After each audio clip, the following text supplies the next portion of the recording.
Welcome to Moving the Rock.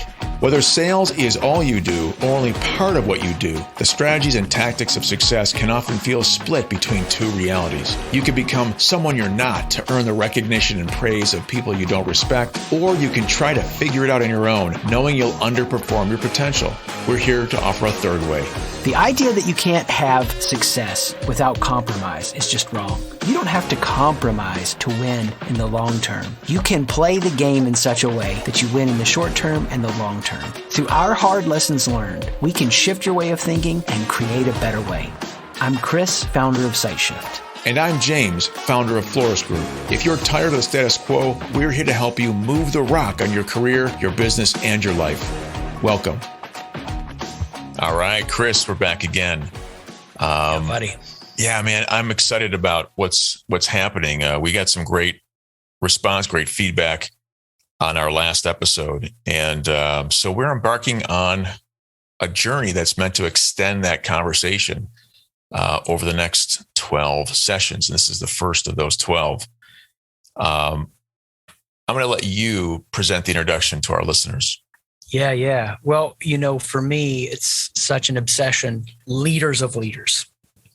And we talked about this in the last episode, your domain expertise here in sales leaders, so powerful. And what we want to do is build out on that through 12 parts to give people a journey, a framework. And so wherever they find themselves, new to leading sales leaders, high performing people in a new environment, or seasoned, all wherever you find yourself are going to get sharpened by this. Even if you've been in the game a long time and performing and executing at a high level, I always like to joke about this. Like, hey, you've lived in your house a long time. You don't notice those strange smells anymore. Right. The seasoned sales leader. Right. We all do. We all can get this place where our edges lose some of their sharpness. We get a little dull. So we're going to take people through this journey to help them either accelerate their sharpness or stay on the edge, get it back wherever they find themselves.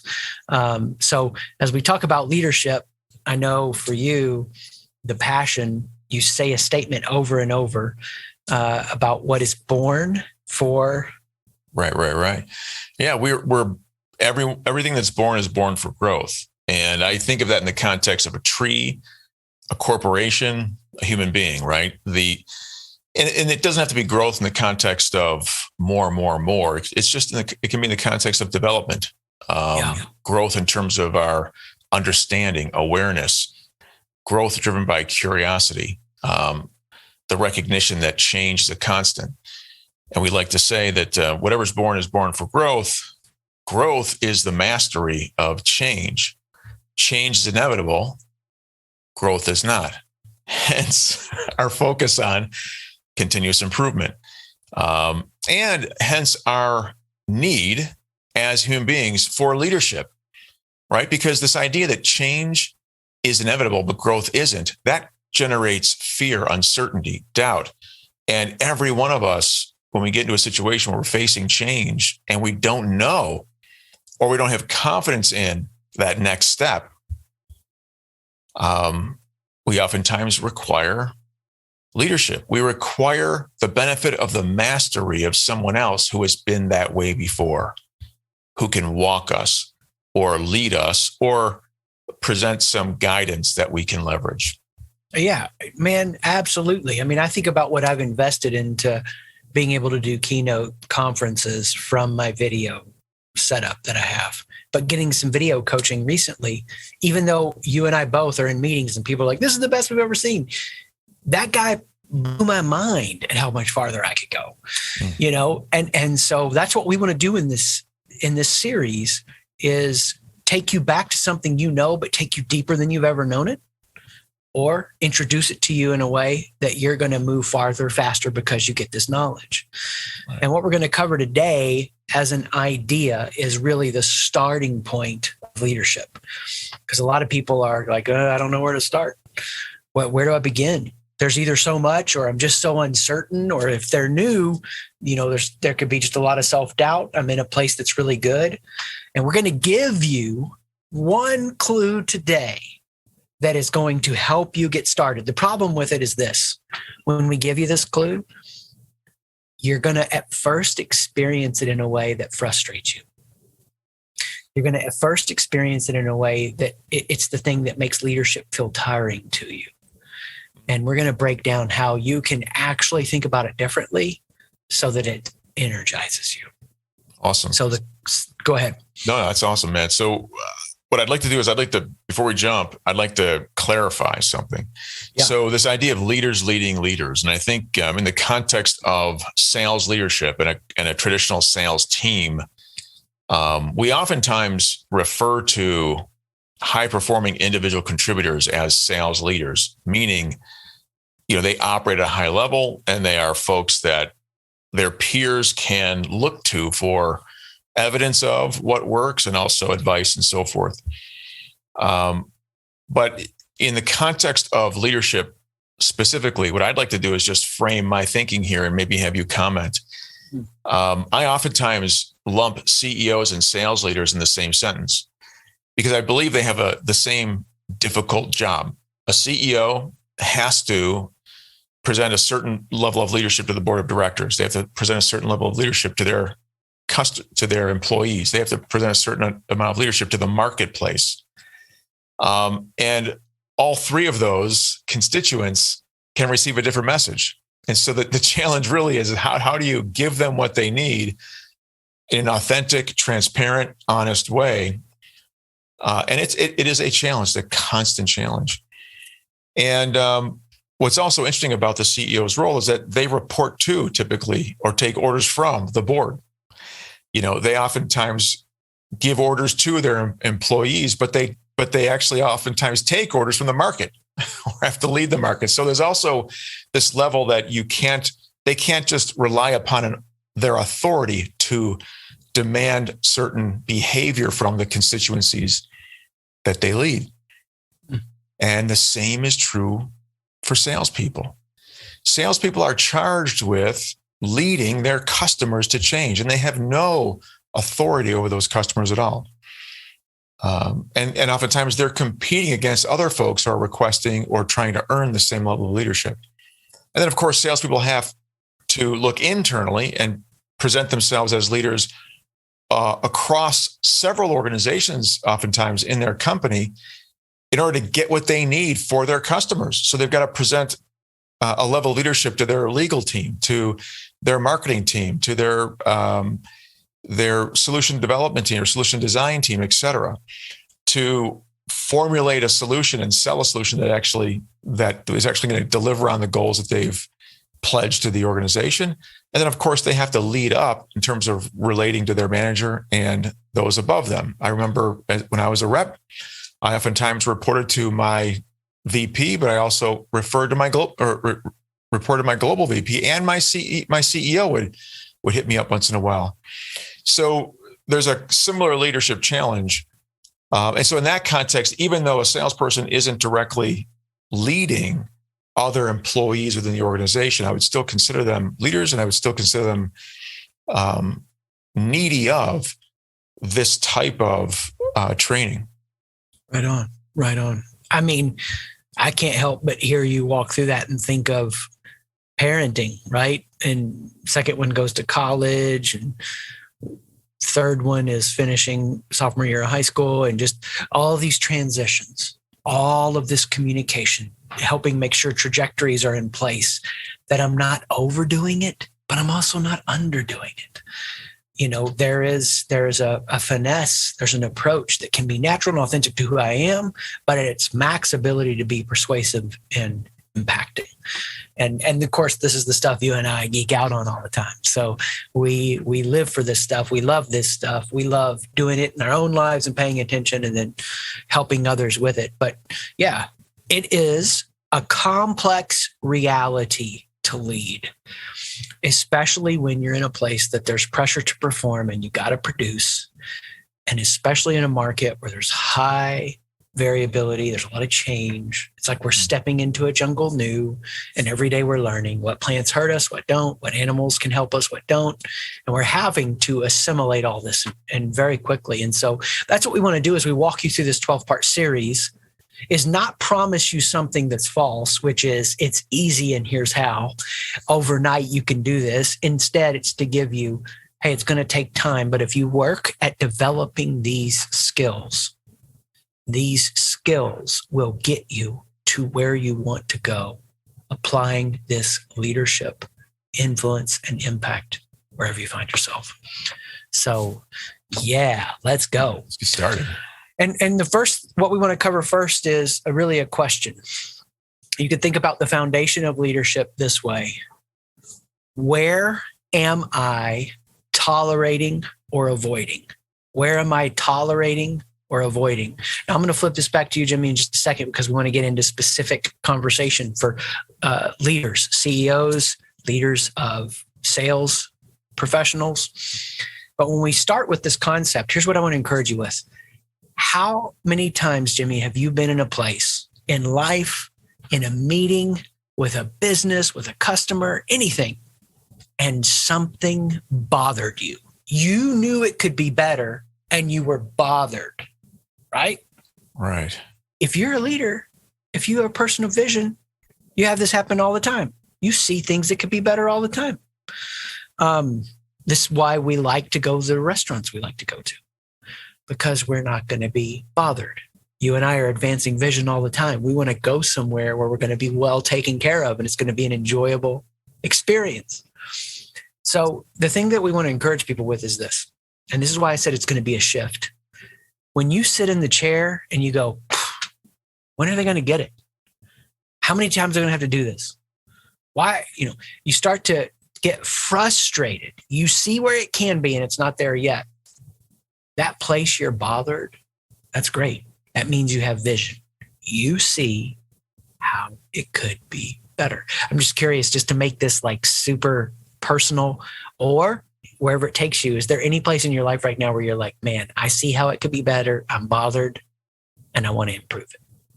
Well, I'm using multiple hats, right? The parent hat, the sales manager hat, and the salesperson hat, right? When I'm thinking about this. But what resonates the most for me is oftentimes I work as an interim sales leader for special clients. It's not a big part of the biz. And I typically do that in an environment where everything is brand new. And so I have a client, young, very young and new salesperson, probably been doing sales development work maybe for a year and a half, 2 years, but motivated. I'm a 55-year-old man. He is like a 26 or 27-year-old young man. And I mean, it's just funny as hell to experience. So it's like every conversation we are missing each other in terms of how we relate to each other, right? There's nothing familiar about these conversations, and every expectation I have for how he will respond isn't met, right? And so even my client, his C-level superior is frustrated by this as well. And so what I'm remembering is, these conversations, but what's really wonderful is it's been probably about 6 or 8 months so far. And what's happening is, man, we had a breakthrough, right? And success is coming and energy is coming from him now. And really all I had to do was stop stop waiting for him to see things my way. I had to get rid of the emotion attached to that being bothered. And I had to simply just step back and do the basic blocking and tackling, change my expectations, have a more appropriate level of patience. And they have the confidence that, look, with pressure comes change. And I'm just going to keep an appropriate level of pressure on the conversation until I can see something give. And something did. And instead of having to apologize for being a jackass, like pushing him too hard and yelling and just serving myself in terms of that frustration, I now have a really strong foundation that I earned over that admittedly difficult 6 or 8 month transformational period, no doubt. Dude, that's awesome. I love this because this is like, it's almost like, I don't know if you were ever a kid and like remember playing in a stream. I know for me, we lived near the Smoky Mountains, East Tennessee, when I was younger, like kindergarten through fifth grade. And so we'd go out, go picnic and play in the stream. And it was so much fun as my brother and I would like play and we'd turn over the rocks and we try to find crawfish, however they call them. Yeah. And so what you want to think of as a leader is your job is to turn the things over that everyone else is running past and ignoring. And so the way to do that, it's just like what you're sharing there. I'm not going to, and we'll start with this, tolerate this level of exchange or impact. I have a vision for where it can be better. Now, like you just said, you don't have to be a jerk about it. So we're going to cover a lot more around that through this journey. But the starting point is to go, hey, I can't ignore this. I can't avoid it. I can't tolerate it. I'm going to dive right into it. So wherever you find yourself feeling a little bit sapped of some energy, why is this? How come? Flip it in your mind. It actually gives you energy. Holy cow. I have a problem that needs to be solved. This is great. I see the gap between where it is and what it could be. That means I have vision. And if you don't have any vision, what's the point? I mean, this is why we start here with this journey of leadership. So where for you in your experience in helping lead and train those who lead other sales leaders, CEO or a manager, a VP, like we were talking about last episode, where do you see them tolerating things? Oh, man. We'll go to beyond that, but let's start. Yeah. I think there's a common refrain in sales that the word should, right? You should know this. You should be good at this. And so oftentimes, and I really do believe that over 30 years of doing this, that the CEOs and other C-level execs that hire sales leaders, sales managers, I should say, who then manage these sales leaders, they feel like they don't really understand sales. They don't really understand sales. Now, they may have sold in their careers. They may have dealt with salespeople, supported salespeople, but unless you have lived for years trying to hit a quota in the context of a dynamic environment and meet the expectations of all the people around you, it's really hard to say you understand what it's like to be a salesperson. So because of that lack of understanding, oftentimes the folks around us don't want to hear from us. They just want to hire you and kind of give you the tools you need and then let you go. And there's no close management. There's no desire to understand. It's just go and do your thing and come back to me all you have to do is hit numbers. And so I think some of those tolerations or challenges that that I see them facing is that they, as leaders, they kind of believe, okay, yeah, maybe I should know everything. And so now the learning stops. Now the inquiry stops. Now they don't feel as comfortable asking for developmental training. I mean, we know that 15% of sales managers are hireable. What about the other 85%?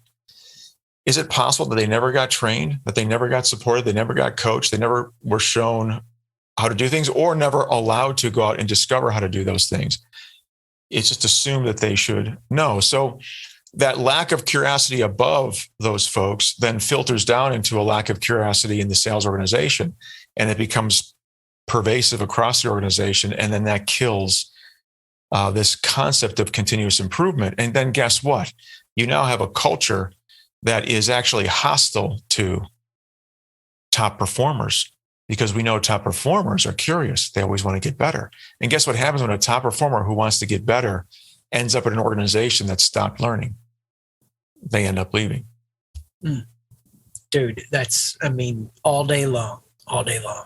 When I've been in leadership environments, and there haven't been a ton, which is why I want to be in leadership environments I help build. But when I've been in leadership environments over my life where that tolerating was happening, you sniff it out that quick and you're like, this is not for me, because I want to be all I can be. And I want to be in an environment that helps me maximize my potential. If you had to, this is like a speed round kind of thing, and you had to go 1, 2, 3, here are the top 3 places that I see VP of sales, whatever that position is where they're leading a sales team, tolerate. What are those? Boom, boom, boom. Yeah. So they tolerate the team members all doing their own thing.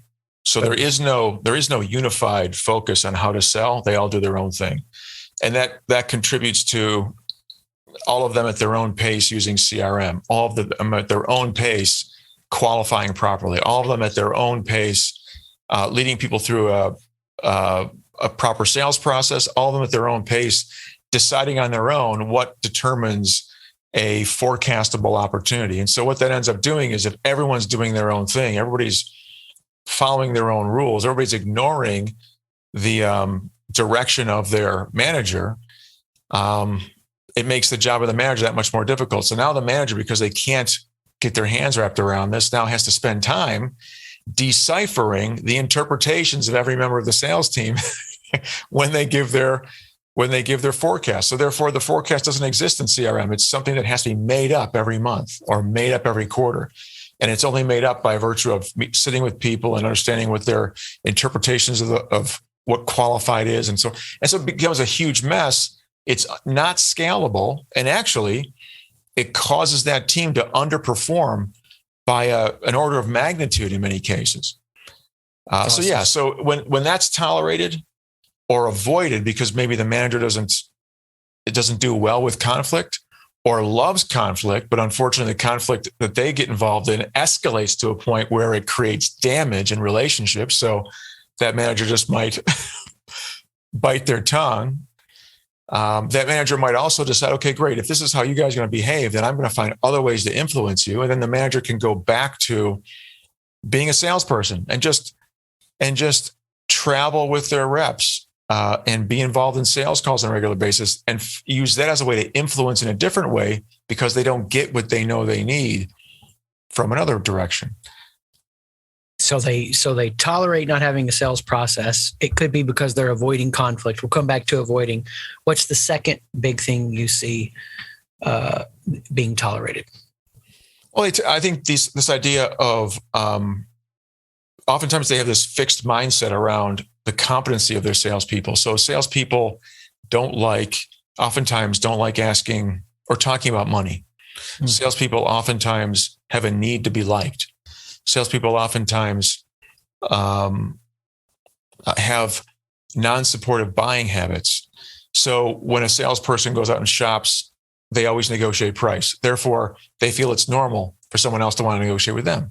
Ooh, that's good. Right? So salespeople go out and when they're ready to buy something, they'll tell the person, I want to think about it. That's how they always shop. So they can go shopping, save 10% somewhere else and waste lots of time doing it. They might feel like when a client does that to them, it's normal. So how do I get them to shift that?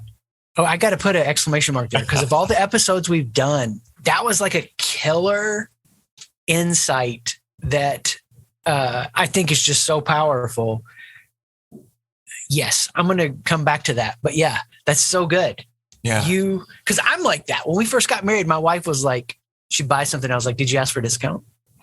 She was like, no, it's the department store. You don't ask for the discount. I was like, you got to try. It's worth trying. Now that was a young man's energy and a young man's game. I don't care now about getting 5 and 10% off everything like that.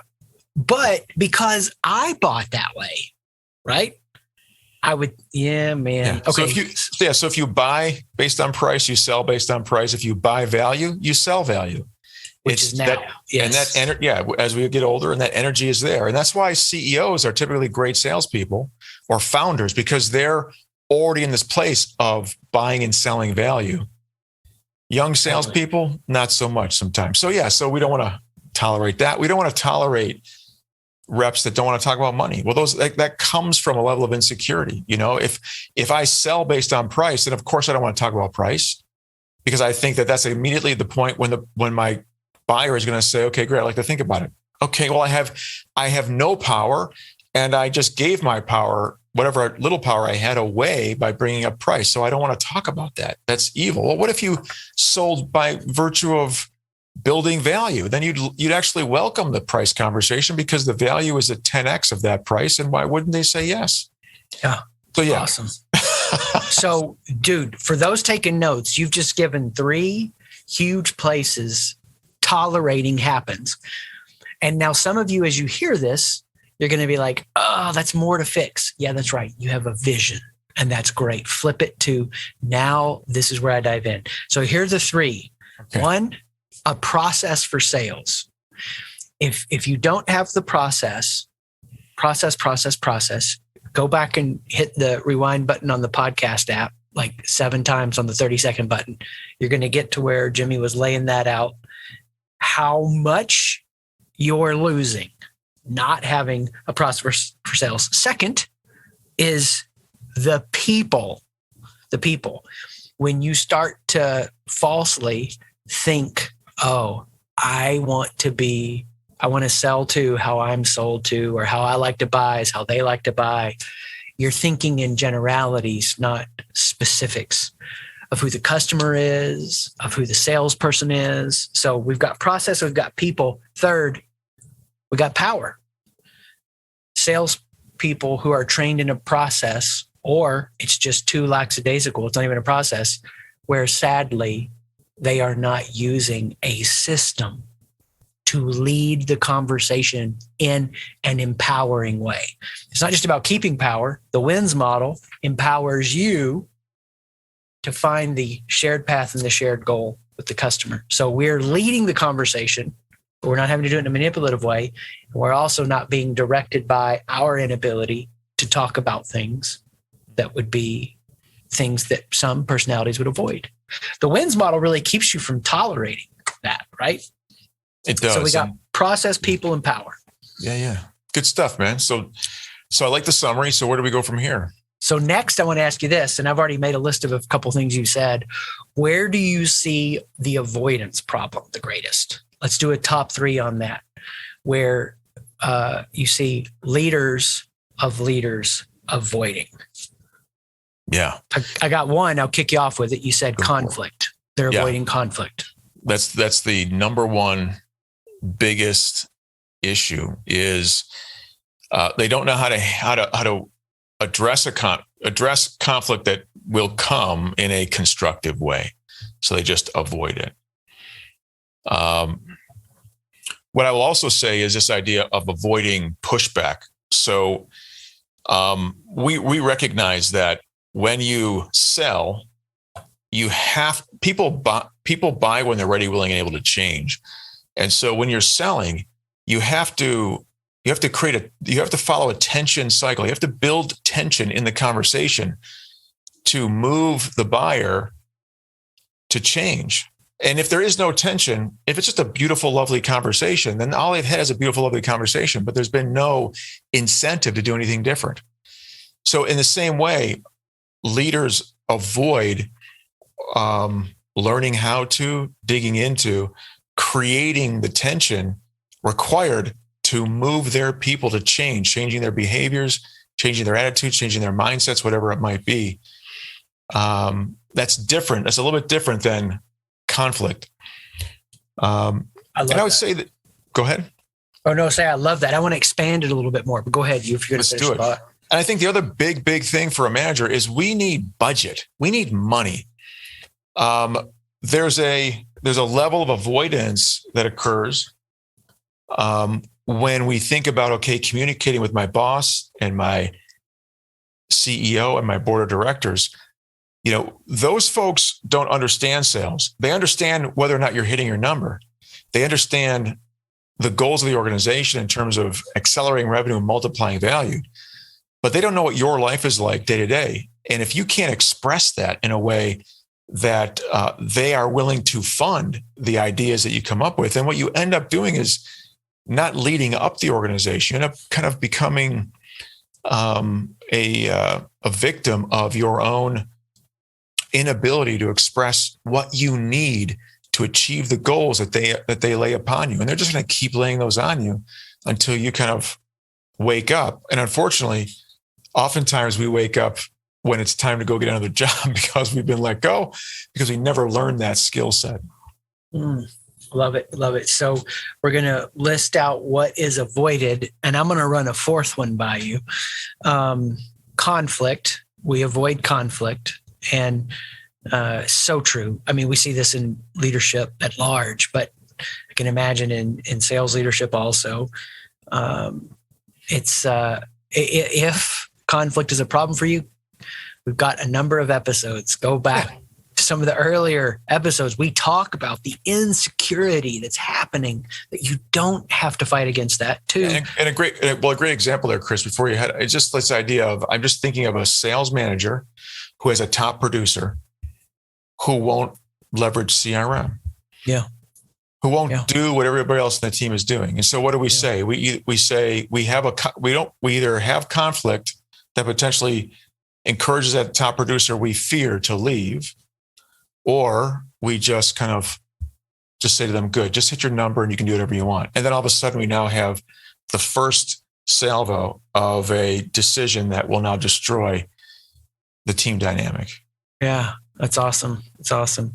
We want to give a solution for these to help people at least get a little bite-sized step on changing it. So we did that on the tolerating. So if you find yourself struggling with one of these four, we're going to give a solution. So one is conflict. We've talked about that. Two, pushback. I love this because you're so adept at, I'm not trying to manipulate, I'm trying to engage the tension that's already here. Manipulation is artificially creating this tension. What you're doing is surfacing what's there to make sure we walk a shared path, shared goal. Correct. And so engaging this pushback. So if you're struggling with engaging the tension, getting the feedback, being hungry for it, seeking it out, the WINS model will do that for you. Third, budget. You got to put them in your world. So fair question, Jimmy. It's the person's responsibility to put to lead up in such a way that they can put their leader in their world to know what those budgetary needs are and or the ancillary issues connected to it. Exactly. Awesome. And too often we don't lead up because we feel like we have to be something we're not. Right. And I'll tell you what, when I coach VPs and sales managers, I find myself saying, whenever they ask me advice, I find myself saying over and over again, just be honest. Just be honest. You know, instead of pretending that you know everything and there's nothing that you can't do, just be honest. You know, hey, boss, we have a requirement. We have a requirement for technology that has the potential to 10x our productivity. How do I build a business case that you and the CFO are going to embrace and approve? What's wrong with that? I mean, I would ask a client that. I'd say, look, the only way we're going to get this through your decision-making process is to build a business case that makes sense. What kind of business case will your leadership team respond to? To put a big exclamation mark on that, every leader I've ever coached that wants growth, is secure in who they are, loves that. They love to be led up. Right. The only people that don't like and want you to lead up are super insecure leaders. And is that something you want to be anchored to? Because the environment that they're building is going to hold you back and shape you much more than you realize. Awesome. So last, tolerating. This is mine to just run by you and see what you think. And it's what I see a lot of anyway. Once somebody gets out of frontline sales and goes up a level, and especially CEOs, they tolerate, they avoid, but you could say they tolerate it too, a disconnect from the customer. They get comfortable in patterns and rhythms that have them abstracted too many levels away. I'm not saying every CEO or VP of sales or whatever has to have some kind of frontline engagement all the time, but there needs to be some kind of periodic, rhythmic way you're getting that viewpoint for yourself, whatever that looks like. And I'd be curious your take on that, because mine is from hack job. Yours is much more experienced in sales. Well, so are you saying, for example, the CEO who doesn't go out to the market to talk to customers, the CEO that doesn't kind of engage directly? Yeah, they don't have to talk to them, but there has to be some way. And if they do that, that's great. But we work with plenty who there's just no way they could, the way the business is structured and, sometimes legal issues and whatever. But there has to be some way that they're able to put their ear to ground for themselves, right? I'm all for sit at the desk, develop the strategy, right? But figure out a way to stay connected to the pulse. Yeah. So this is how, in a sales environment, this is how silos are formed. So if we think of sales as a team sport, but what's interesting is the team has to include the product development and service team. It has to include marketing. It has to include sales. It has to include customer success. So how do you get all four of them on the same page when they are all four so entirely different? And then add on top of that, solution design and all the other ancillary groups, legal that support the sales, the process of driving sales and creating revenue. So this idea that you're suggesting where we are not willing to kind of get out from behind our desk and engage the other members of the team, then we are just creating silos, and we're becoming less connected, and therefore success is becoming harder for everyone. Now, why do we allow that to happen? Oftentimes it goes back to the insecurities that drive things like avoiding conflict. Mm-hmm. Oftentimes it has to do with the fact that we just don't know how to relate to someone that we can't relate to, right? One of the biggest challenges that sales and marketing folks have is they don't get each other. And whenever they are in the same room talking, it's usually marketing saying, we've sent you guys leads, but you guys aren't following up on them. And sales saying, we don't get enough qualified leads. We don't follow up because they're not qualified. So it's like this constant battle. What about what about being able to translate what they're saying, find a solution, create the handshake, and then cultivate that connection over time? Yeah, it oftentimes doesn't happen for the reason that you've cited. Yeah. Wow. So don't tolerate anything less than that kind of handshake. And I think that's a great place to land the plane today. We've given you some specifics to not tolerate or avoid. We've encouraged you on what it means when you see the gap between where you are, where you want to be, and you get bothered. You can get inspired because now you have vision. What do? You start with where you're tolerating or avoiding. There's much more to it. We're going to cover those in the future episodes. But in the meantime, don't be afraid to get in that creek and turn those rocks over. Outstanding. Thanks, Chris. Thanks, buddy. Thanks for listening. If you learned something or were inspired to try something new, please rate the podcast and share this episode with someone you know. If you'd like to learn more, visit and connect with me, James, at florissgroup.com, FLORISS group.com. And if you want to connect with me, Chris, check out SightShift, SIGHT shift.com. Peace.